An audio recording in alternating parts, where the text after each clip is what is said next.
Sampoan, gue mau siap-siap, gue bersin. Haji! Mendadak kaki gue yang sebelah kanan itu kayak kesengat listrik dari ujung kelingking kaki sampai bagian pinggul.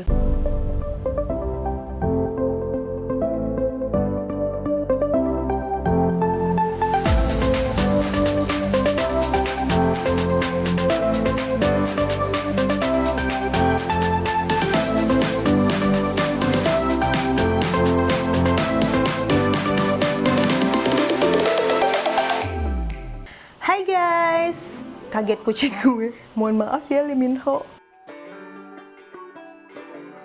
Gue ngomong guys, dianya kaget.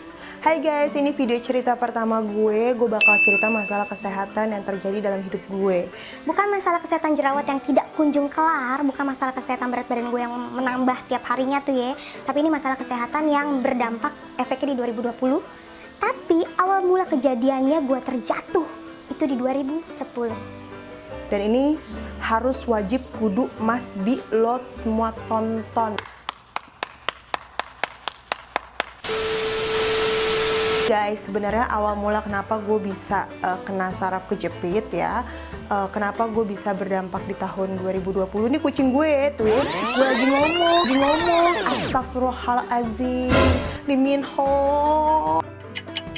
2000 years later. Jadi ini guys, awal mula kenapa gue bisa berdampak sampai tahun 2020 ini sebenarnya awal mulanya adalah ketika gue di tahun 2010 itu gue naik motor, terus pas gue mau belok kanan, gue digonceng, pas gue mau belok kanan, gue ditabrak dari belakang dan gue kelempar duduk. Nggak ada luka, nggak ada darah yang keluar, gue cuma ngalamin celana gue sobek, bukan sobek sih ya, merek celana gue tuh copot. Jadi gue nggak ada apa-apa, nggak ada luka, terus gue masih bisa bangun dan gue masih marahin orang yang nyetirnya sembarangan itu. Dan mereka bilang katanya si orang itu lagi punya masalah sama istrinya, jadi nggak fokus. 4-5 tahun kemudian gue ngerasain di bagian paha luar gue, sebelah kanan gue itu sakit.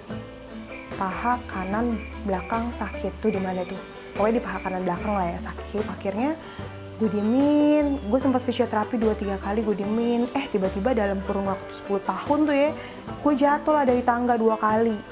Terus dari tangga rumah gue jatuh 2 kali, terus gue kepleset gara-gara kucing gue ngejar kucing. Nah, di bulan April 2020 pas banget pandemi virus corona COVID-19 itu, gue lagi mau mandi, mau berangkat kerja. Gue membanding berangkat kerja, gue sampoan, gue mau siap-siap, gue bersin. Haji!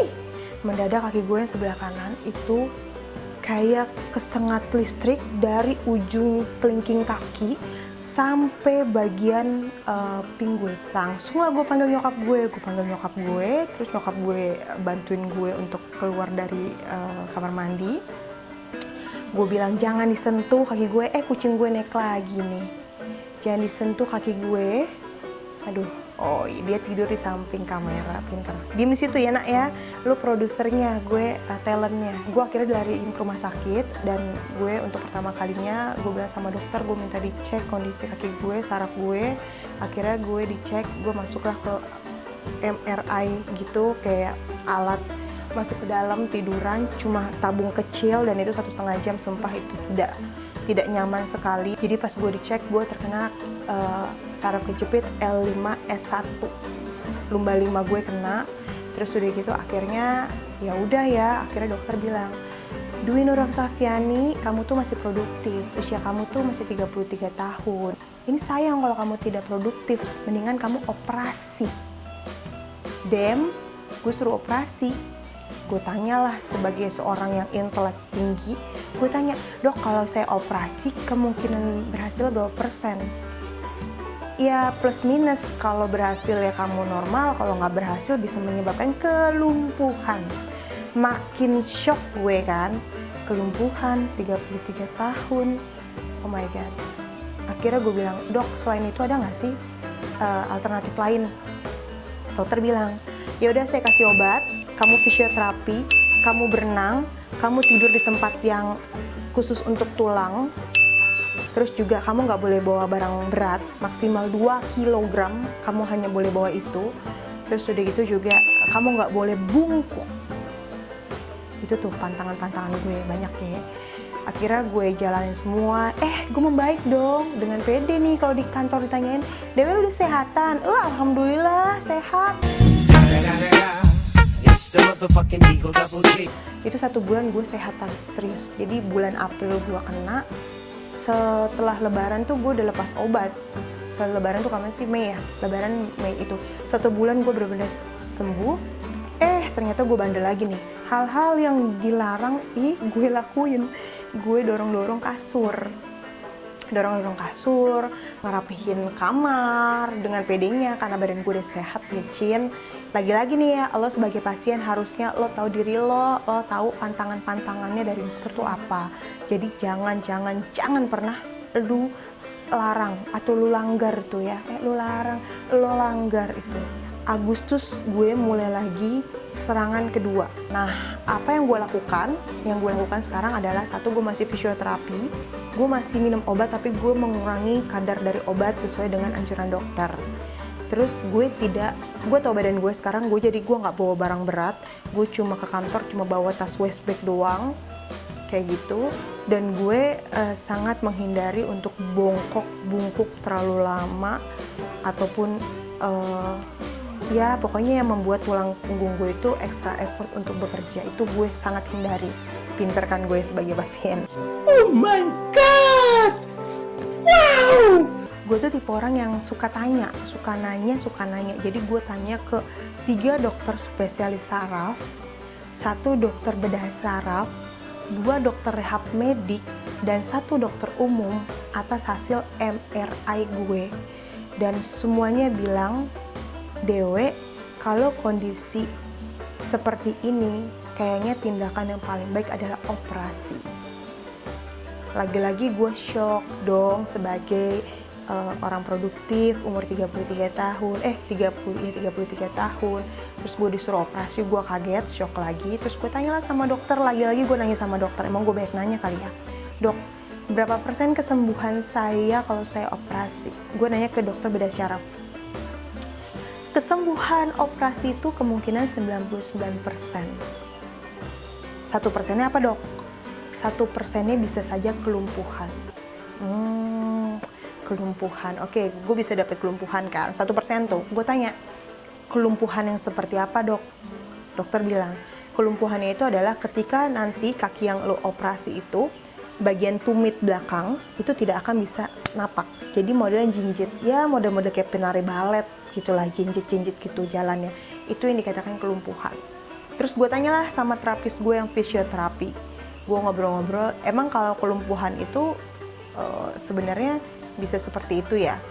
Terus terapis gue bilang, bisa kayak gitu kok Mbak, tapi di dalam tubuh kita itu saraf kita pinter. Katanya gini, setiap orang yang punya penyakit stroke atau orang yang punya penyakit saraf, ketika sarafnya satu terganggu, kan kita suka ngeliat tuh ya orang stroke tiba-tiba pelok, tiba-tiba nggak bisa gerak kanan. Ternyata si saraf itu punya temen di dalam tubuh. Jadi ada teman saraf 1, saraf 2, saraf 3, saraf 4, saraf 5, saraf pusat, pokoknya saraf-saraf ya. Ini menurut dia, dan gue cuma cerita ya. Saraf 1-2-nya rusak, nanti saraf 3, 4, 5, 6, 7 akan ngebantu. Makanya ketika orang sakit stroke, itu dia bisa pulih, tapi emang prosesnya lama karena si saraf yang rusak itu di backup sama saraf yang sehat. Begitu katanya. Ya mohon maaf ya kalau ternyata informasi Eke salah. Jadi guys, buat kalian semua yang pernah jatuh, pernah kepleset, pernah ditabrak dari motor dan punya gejala nyeri-nyeri yang berkepanjangan, menurut gue hal yang pertama lo harus lakukan adalah coba cek, coba periksa ke dokter. Kalau dokter nganjurin MRI, lo lakuin, karena menurut gue MRI itu bisa melihat tulang kita seperti apa strukturalnya, dan dia juga bisa melihat saraf kita tuh seperti apa juga di dalam itu.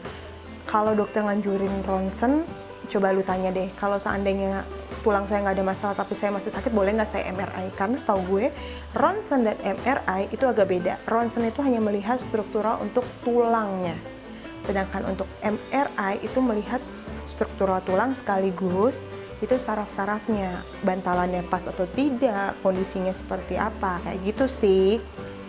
Itu sih menurut gue, apalagi kalau lo usianya masih produktif, masih 30 tahunan, masih bekerja, masih berkarya, oke lah sisihin sedikit uang lo, terus lo coba sisihin waktu lo juga, lo lebih aware sama badan lo, karena badan lo itu kan yang mendukung setiap aktivitas lo. Jadi lo kasih badan lo, diri lo, otak lo, penghargaan lah untuk kesehatan lo juga kan, itu sih. Satu lagi nih, gue selalu menerapkan mindset tuh yang positif. Gue yakin gue akan sembuh, gue yakin gue akan sehat, gue yakin gue akan selalu kuat, gue yakin gue akan bisa menjalani semuanya dengan baik. Ada kalanya kita di tahap down banget, it's okay, itu proses. Tapi setiap proses yang kita lewatin, kita harus telaah dan kita harus syukurin itu. Karena dengan itu kita bisa menjadi orang yang lebih baik kemudian harinya. Hebat kan gue? Karena gue pernah ngalamin itu guys. Gue sedih-sedih, nangis-nangis, ngerasa hidup tidak berguna. Oke guys, itulah video cerita dari gue. Semoga sedikit bisa memberikan informasi buat kalian semua. Ingat, ora et labora. Di dalam tubuh yang sehat terdapat jiwa yang kuat. Kita harus mencintai tubuh kita, maka tubuh kita akan bersinergi dengan jiwa dan juga pikiran kita. Sampai jumpa di video cerita aku selanjutnya.